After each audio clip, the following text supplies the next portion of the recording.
આજના પત્રકાર પરિષદમાં ઉપસ્થિત ભારતીય જનતા પાર્ટીના સૌ આગેવાનો, પત્રકારો અને મીડિયાના ભાઈઓ, આજે હું આપ સૌની સમક્ષ વિકસિત ભારત માટેના બજેટ 2025-26ના મુખ્ય બિંદુઓની વાત કરવા માંગુ છું.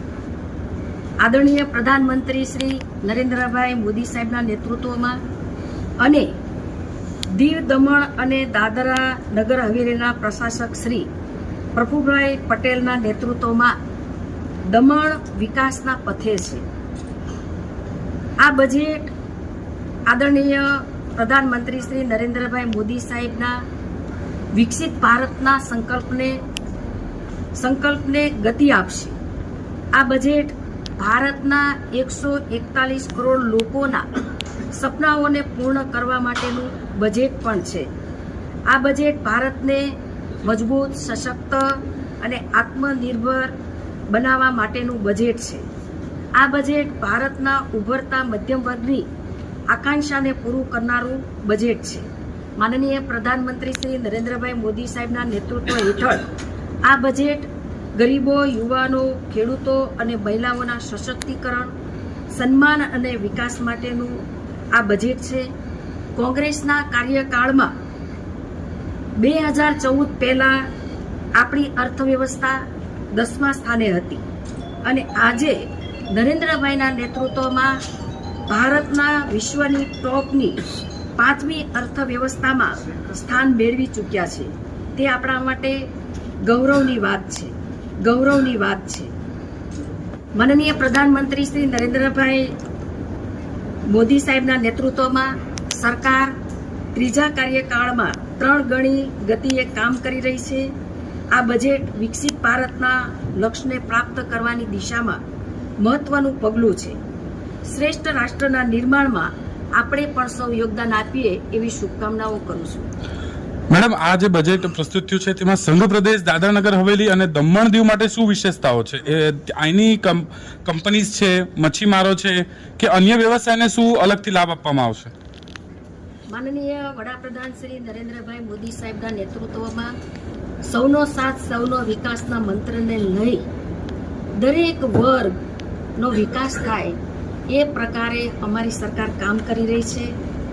ખાસ કરીને દમણ, દીવ એ દરિયાકાંઠે આવેલું છે અને એ માટે માછીમારો અને ડેરી ખેડૂતોને લોન સુવિધા મળી રહે તે માટે કિસાન ક્રેડિટ કાર્ડ દ્વારા 7.7 કરોડ ખેડૂતોને આ લાભ મળવાનો છે. કિસાન ક્રેડિટ કાર્ડની લોન મર્યાદા પણ 3 લાખ રૂપિયાથી વધારીને 5 લાખ રૂપિયા કરવામાં આવી છે. આ નિર્ણયથી દીવ, દમણ, દાદરા અને નગર હવેલીના ખેડૂત અને ખાસ કરીને માછીમારોને તેનો ફાયદો થશે. મેડમ, આવનારા જે ઇલેક્શન્સ છે, ત્રણેય સંઘ પ્રદેશોની જે સ્વરાજ સંસ્થાઓનું ઇલેક્શન છે, તો શું તેને ધ્યાનમાં રાખીને શું એના માછીમારોને જે ડીઝલ આપવામાં આવે છે, સબસિડાઇઝ ડીઝલ, એમાં હજુ કોઈ રિયાયત આપવામાં આવશે કે એની ઇન્ડસ્ટ્રીઝને કોઈ અલગથી પેકેજ આપી એ લોકોના માટે કોઈ સહાયતા કરવામાં આવશે? માનનીય વડાપ્રધાન શ્રી નરેન્દ્રભાઈના નેતૃત્વની અંદર આજે વિશ્વની 5મી અર્થવ્યવસ્થા બની છે અને આગામી દિવસોની અંદર ભારત વિકસિત ભારત બનવા તરફ જઈ રહ્યું છે. દરેક વર્ગને લઈને ખેડૂત, કિસાન, યુવા, મહિલાઓ એ આગળ વધે એ પ્રકારે અમારી સરકાર કામ કરી રહી છે અને વિકસિત ભારતની સંકલ્પના સાથે અમારી સરકાર आगे बढ़ी रही है.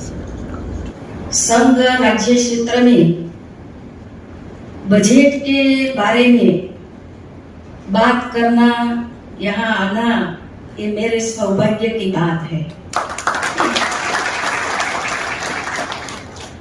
इस कार्यक्रम में उपस्थित प्रदेश प्रमुख दीपेश जी, पूर्व सांसद लालूभाई पटेल, जिला अध्यक्ष भरतभाई पटेल, दमन नगर पालिका के महापौर अश्विन दमनिया जी, सेलवास नगर पालिका के मेयर रजनी सेठी, प्रमुख दमन इंडस्ट्रीज एसोसिएशन सत्येंद्र जी, संयोजक इंडस्ट्रियल अग्रवाल पवन जी, राजेश भाई, महेश भाई, बिंदु भाई, पवन अग्रवाल, सब भारतीय जनता पार्टी के पदाधिकारी, नगर सेवक, भाइयों और बहनों,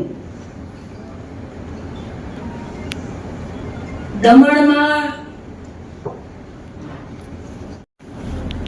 એટલે ખૂબ આનંદ થયો.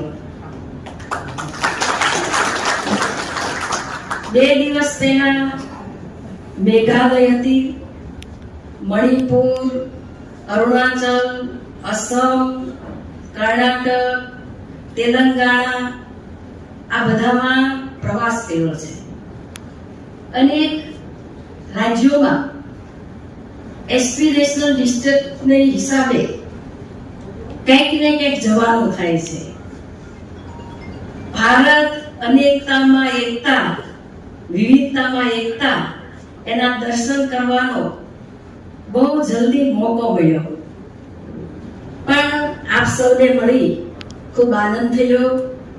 મારા પૂર્વ વક્તાએ બજેટ માટે ખૂબ 2-3 વાતો કરી કે આ વખતનું બજેટ માનનીય વડાપ્રધાન શ્રી નરેન્દ્રભાઈ મોદી સાહેબના નેતૃત્વમાં અને વિત્ત મંત્રી નિર્મલા સીતારામન જીએ જે બજેટ આપ્યું એ બજેટથી મધ્યમ વર્ગના લોકો ખાસ આનંદ અનુભવી રહ્યા છે. દરેક ક્ષેત્રે સમતોલન બજેટ આપવાનું કામ માનનીય વડાપ્રધાન શ્રી નરેન્દ્રભાઈ મોદી સાહેબે કર્યું છે. आज मैं सबके समक्ष वित्त मंत्री श्री निर्मला सीतारामन जी द्वारा प्रस्तुत भारत के बजट 2025-26 के प्रमुख बिंदु रखना चाहूंगी. आदरणीय प्रधानमंत्री श्री नरेंद्र भाई मोदी साहब के मार्गदर्शन में और प्रशासक श्री प्रफुल्ल भाई पटेल जी के नेतृत्व में दमन विकास के पथ पर है. दमन औद्योगिक नगर और टूरिज्म हब है. मुझे ये इतिहास सुनकर बहुत अच्छा लगा कि दमन का विकास अभूतपूर्व विकास हुआ है. दमन विकसित भारत की तरफ आगे बढ़ रहा है और ये आगे बढ़ने का हिस्सेदार हम सबका प्रयास मंत्र के साथ आगे बढ़ रही है. आज हमारा देश बदल रहा है. हम विकसित भारत के निर्माण की दिशा में आगे बढ़ रहे हैं. मोदी जी के नेतृत्व में विकसित भारत का संकल्प आज जन जन का सपना बन चुका है.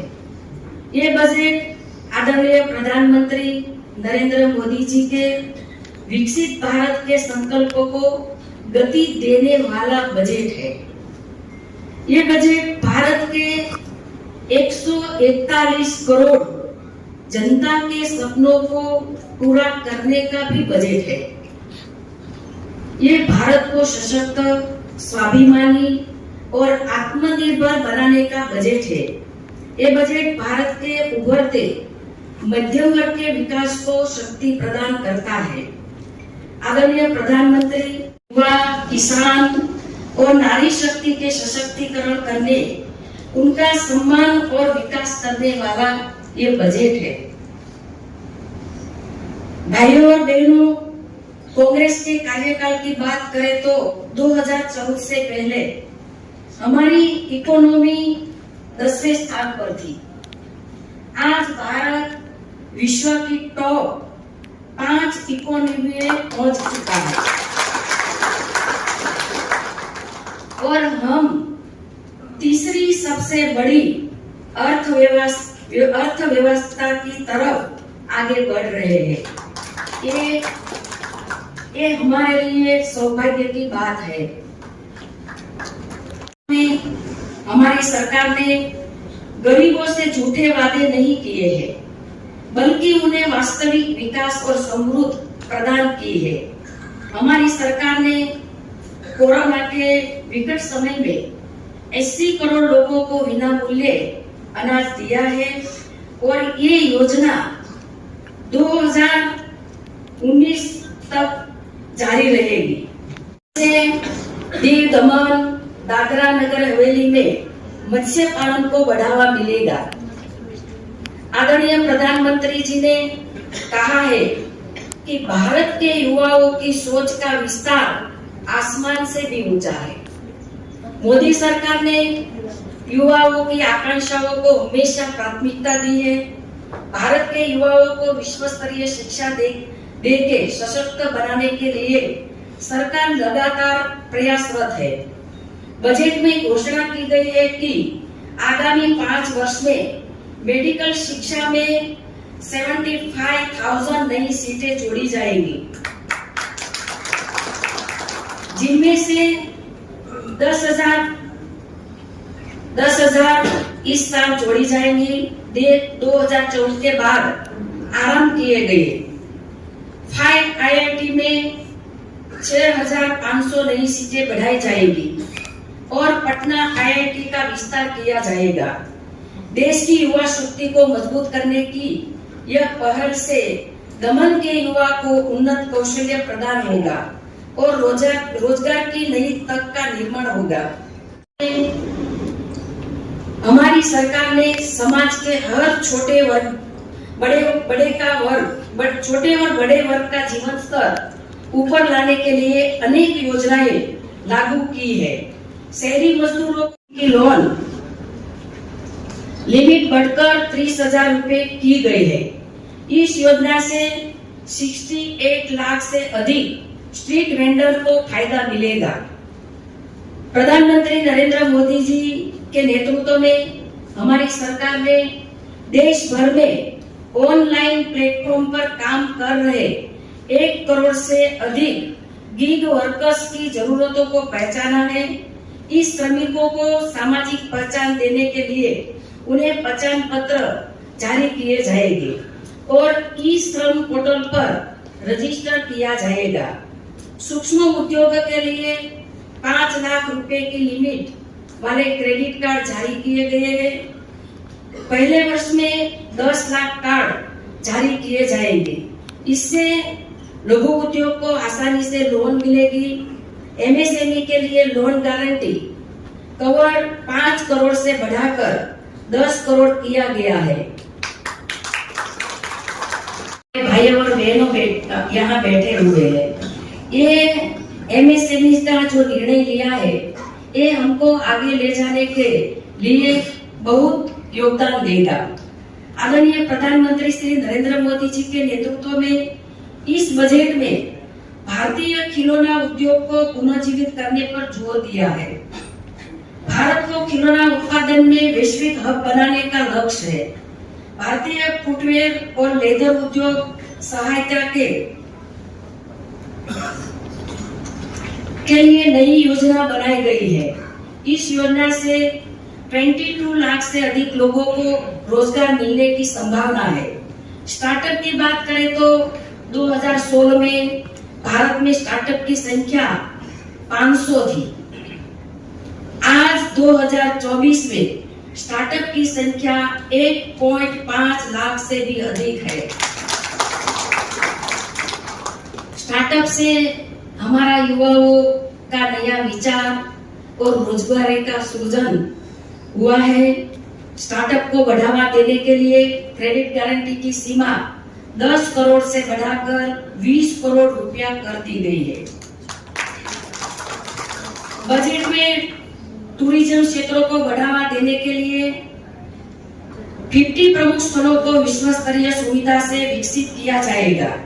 ई वीजा प्रणाली को सरल बनाया जाएगा। ग्रामीण और धार्मिक पर्यटक को बढ़ावा देने के लिए होम स्टे व्यवसाय को मुद्रा लोन उपलब्ध कराई जाएगी। दीव दमन और दादरा नगर हवेली में टूरिज्म क्षेत्र के विकास की अपार संभावनाएं है। इस पहल से यहाँ टूरिज्म का विकास और तेजी से होगा।